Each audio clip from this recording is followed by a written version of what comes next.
자, 국민의힘 상황을 좀 봐야 할 것 같은데요. 국민의힘 당무감사위원회가요, 지난 대선을 앞두고 벌어진 이른바 이 후보 교체 사태를 불법 행위로 결론 내렸습니다. 이 당시 지도부였던 권영세 비대위원장과 이양수 사무총장, 당원권 정지 3년을 윤리위에 청구하기로 했습니다. 당무감사위원장의 목소리 한번 직접 들어보시죠.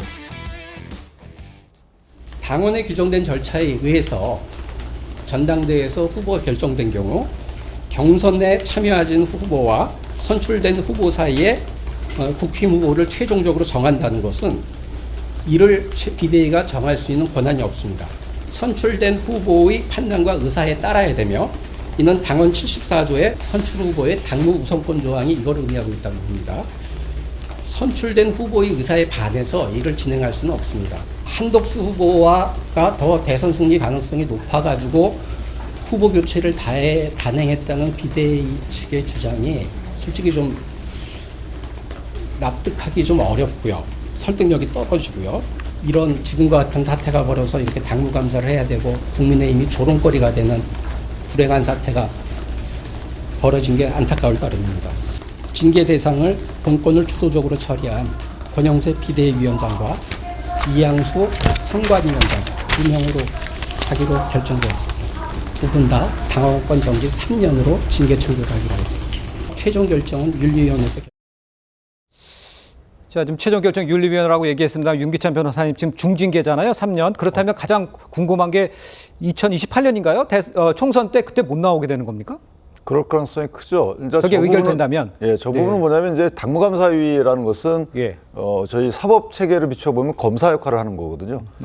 사태에 대해서 전말을 조사한 뒤에 실제 당헌 단계에 보면 징계를 하기로 만약에 의결을 했어요. 네네. 징계 공고를 하기로, 그러면 회부를 하기로, 그러면 징계안을 골라서 그 부분 징계 양정까지 권고할 수록 돼 있습니다. 그러니까 이 정도가 적당하다고 본다라고 윤리위원회 의견을 개진하는 거예요. 이로부터 중앙윤리위원회는 10일 정도의 시간을 두고 회의를 열어야 되고 1개월 이내에 의결을 하도록 돼 있기 때문에 좀 빠르게 진행이 될 수 있죠. 따라서 저 부분은 이제 윤리위원회에서 어떤 자료를 갖고 어떤 형태로 판단할지 모르지만 만약에 거기서 징계가 결정이 되면 아마 당사자들은 분명히 소송으로 갈 거예요.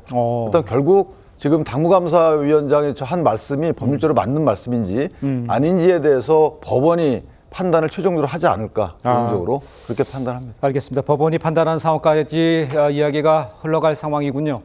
자, 이렇다면 이제 징계 소식을 듣자마자 이 권영세, 이양수 두 의원 입장이 나왔습니다. 한번 시리즈로 만나보겠습니다. 자, 권영세 전 국민의힘 비대위원장은요, 수용할 수 없는 결정이다. 반드시 바로잡힐 것으로 확신한다. 이런 파당적인 결정 주도한 사람들이야말로 응분의 책임을 지게 될 것이다. 다음이요. 여기는 이양수 전 국민의힘 사무총장입니다. 의원들이 동의해서 진행을 하고 비대위에서 의결한 것이다. 윤리위에서 바로 잡아줄 것이다. 당무감사위원장이 외부인이라 당 사무를 잘 몰라서 생긴 일이다. 이렇게 이야기를 했습니다. 그러니까 두 의원 모두 당무의 결정을 수긍할 수 없다. 이렇게 입을 모으고 있는 겁니다. 가뜩이나 시끄럽고 불편한 일들이 많은 이 국민의힘 내부에서 또 하나의 폭탄이 터진 셈이다. 이렇게 평가를 하면 어떻게 대변인께서는 말씀하시겠어요? 일단은 저희가 탄핵 국면 전후로 해서 당원 게시판 사태를 비롯해서 여러 가지 당내 비위 문제들이 제기가 됐었는데 그때는 어떤 당무감사를 위시한 조치들을 취하지 않다가 이 한 사건에 대해서만 좀 유난히 엄격한 잣대를 적용한 것에 대해서 전 좀 이상하다라고 하는 생각이 들더라고요. 그리고 유일준 그 당무감사위원장의 워딩이 불법이라고 표현을 했습니다. 그런데 당무감사위가 법적인 불법 여부를 판단할 수 있는 권한이 있는가 아주 의구심이 들었고 당원당규 위반이라고 하면 그것은 뭐 주관적인 판단을 납득할 수는 있겠죠. 그런데 표현부터가 굉장히 좀 정파적이고 적대적이라는 생각이 저도 들었습니다. 또한 이 후보 교체 사태 같은 경우에는 절차적인 하자가 있었죠. 저도 비판을 많이 했었고요. 그런데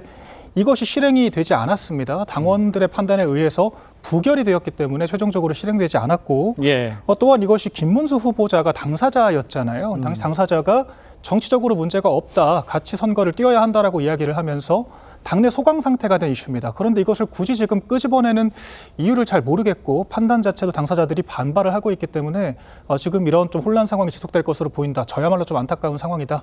이렇게 생각을 합니다.